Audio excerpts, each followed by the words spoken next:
Taip atsitiko, kad susipažinau su mažuoju princu, kuris iš karto suprato mano piešinius.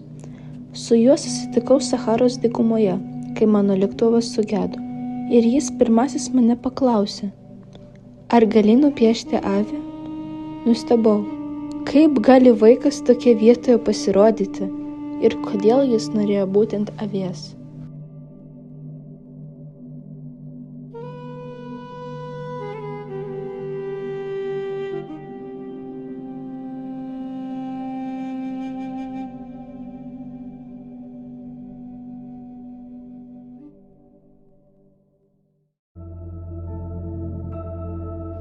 Kai žmogus nesugeba įžvelgti pasaulio grožio, jis pasineria į nereikšmingus užsiėmimus ir pamiršta tikrąją gyvenimo prasmę.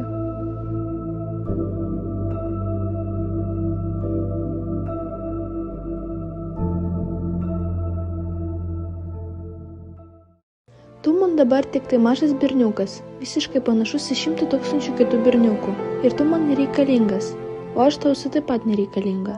Bet jeigu tu mane prisijaukinsi, mes tapsime reikalingi vienas kitam. Mano rožė yra vienintelė pasaulyje. Ji yra svarbi ne dėl to, kad ji graži, o dėl to, kad aš ją myliu.